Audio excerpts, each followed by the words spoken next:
Good morning students. आज हम moral science में chapter number 3 God make things possible पढ़ने जा रहे हैं। बच्चों, आपको मालूम है इस दुनिया में सबसे सुप्रीम पावर कौन है? गॉड। उनके हाथ में ही हम सबकी डोर है।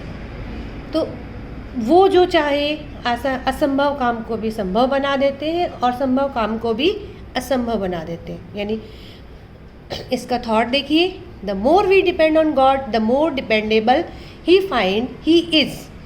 अगर हम अपने आप को भगवान के ऊपर छोड़ देते हैं तो वह हमें भरोसेमंद साबित होते हैं। यानी कि वो दिखाते हैं कि हमने उन पर विश्वास करके सही किया।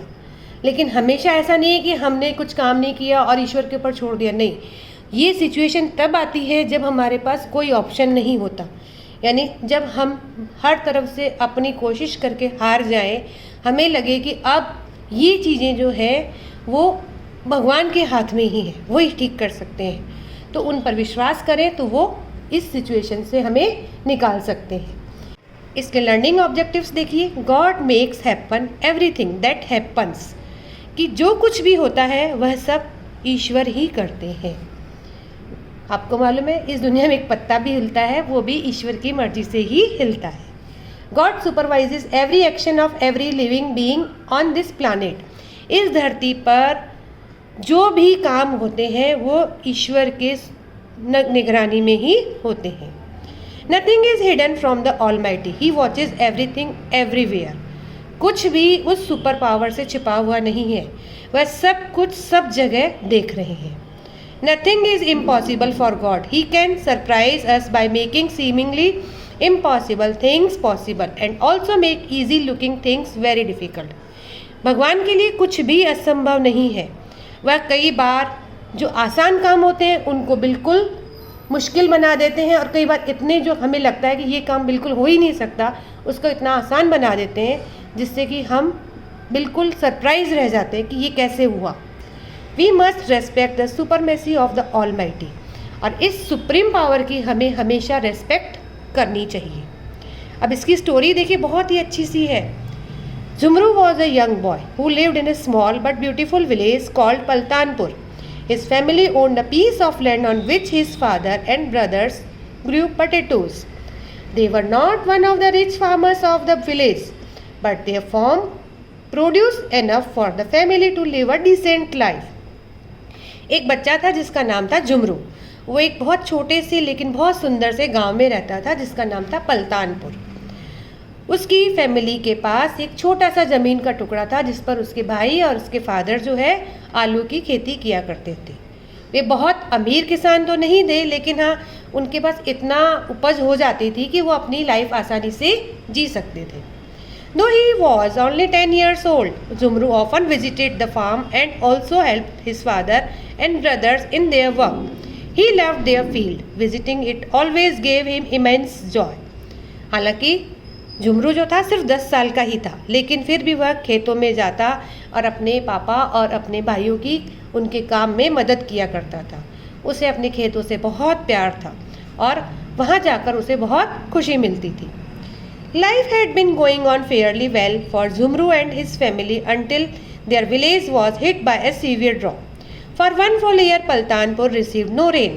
Since culture was its lifeline, the economy of the village was badly affected. उनका जो जीवन था वो बहुत आसानी से चल रहा था, लेकिन अचानक से ही गांव में सूखा पड़ गया, यानी अकाल पड़ गया।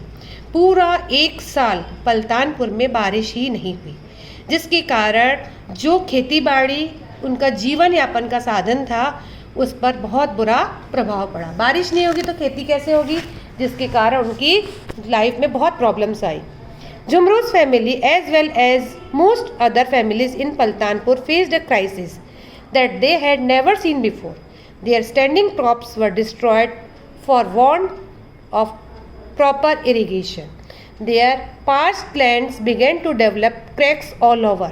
Humans and animals alike began to fall ill and die of undernourishment. Jhumru और झुमरू की फैमिली और दूसरे जो परिवार थे पलतानपुर में, सबके सामने ये बहुत ही ऐसी मुसीबत आई जो उन्होंने कभी नहीं देखी थी। उनकी खड़ी इतनी अच्छी फसलें वो सब डिस्ट्रॉय हो गई, यानी ख़त्म हो गई, क्योंकि उनको प्रॉपर खाना पानी नहीं मिल रहा था। उनके जो खेत थे, हरे भरे खेत, उनमें अब सूखे के कारण दरारें पड़ने लग गई थी। इंसान और जो जानवर थे वो बीमार पड़ने लगे और भूख के कारण मरने लगे। The villagers waited for long to receive help from the government but no help arrive. गाँव वाले सरकार की तरफ से मदद के लिए इंतज़ार करने लगे, लेकिन उनके पास कोई मदद नहीं आई। It is said worst crisis bring out the most forms of faith and spirituality. The situation of the inhabitants of Paltanpur was not much different.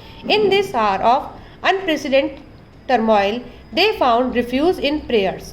They strongly believed that only a divine miracle could save them and their village from nature's fury. कहा जाता है ना कि जब बुरा समय आता है तो हमारा विश्वास जो है भगवान पर बढ़ जाता है, और ऐसी ही सिचुएशन उन पलतानपुर के लोगों के पास के साथ भी हुई। वे इस जो उनके ऊपर ये ऐसी मुसीबत आई थी उसके लिए वे विश्वास करने लगे कि उनके साथ कोई ऐसा चमत्कार होगा जो कि उनके इस गांव को इस मुसीबत से निकाल सकेगा। It was during one of those conversation about the ultimate dependence on God the saviour that it was decided that all villagers would walk barefoot to a temple on the outskirts of Paltanpur to seek God's blessing in tiding over the crisis. The people of the village had faith in divine powers. They strongly felt that God would not disappoint them if they firmly had their own and were able to please the Almighty with their devotion and sacrifice.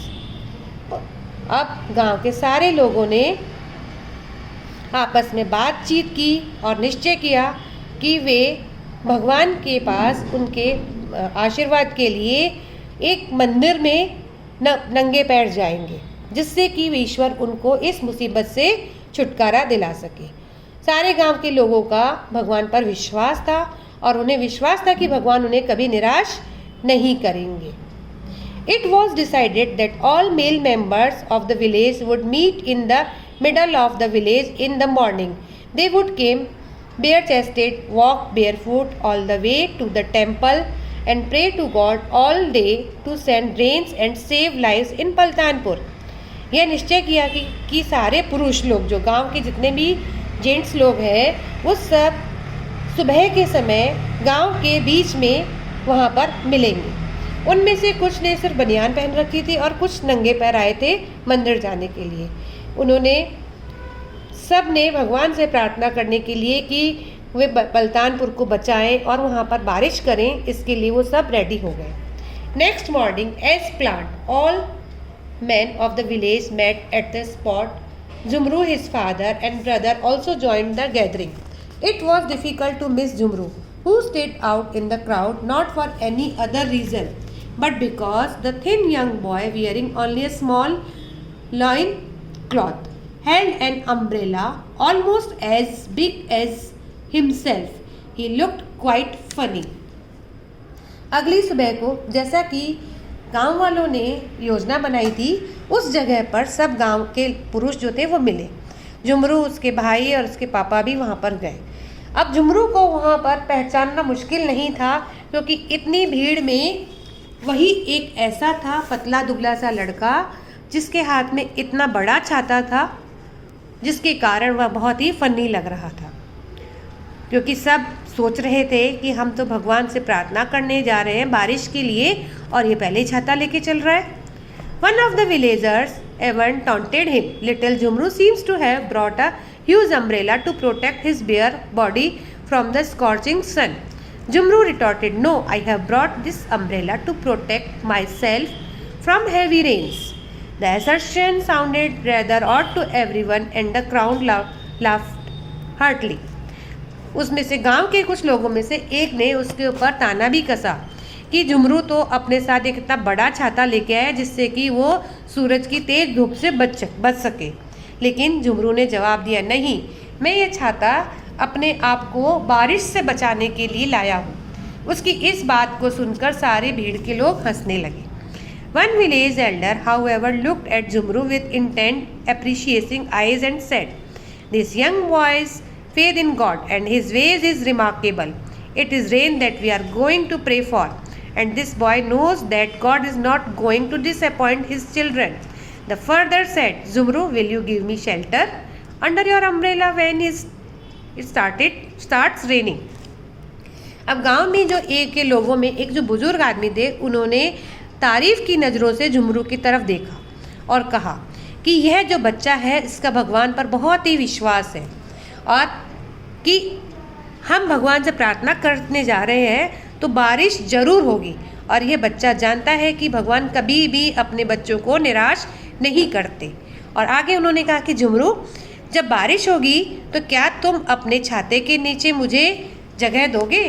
जुमरू smiled and said politely, "of course, this umbrella is big enough for the two of us." Jumru ने मुस्कुराते हुए विनम्रता से कहा, हाँ, यह छाता हम दोनों के लिए काफ़ी बड़ा है। All the man started walking towards the temple, many of them chanting God's name and in their hearts praying to the almighty to send rains and save the beautiful village, peoples and animals. सारे लोग अब मंदिर की तरफ जाने लगे। काफ़ी लोग उसमें से भगवान का नाम पुकारते जा रहे थे। सब मन ही मन प्रार्थना करते जा रहे थे कि भगवान उन्हें बारिश दे दे, जिससे कि ये जो सुंदर गांव है उसके लोग, उसके जानवर ये बच सके। While they were still on their way, a strong wind started blowing and the weather turned pleasantly cool. Within minutes, some of them could feel a few droplets on their heads and faces. The small droplets were a little while later followed by big raindrops and started pouring heavily. अब वे रास्ते में इस तरह से भगवान का नाम पुकारते हुए जा रहे थे, तभी एक तेज हवा चली और मौसम एकदम बदलकर ठंडा हो गया और कुछ ही मिनटों में उन्हें अपने ऊपर पानी की कुछ बूंदें गिरती हुई महसूस हुई, और ये छोटी छोटी बूंदें थोड़ी ही देर में बड़ी बड़ी बारिश की बूंदों के रूप में बदल गई, जिससे कि वो सब भीग गए। The touch of rain water on parched soil made barren fields smile.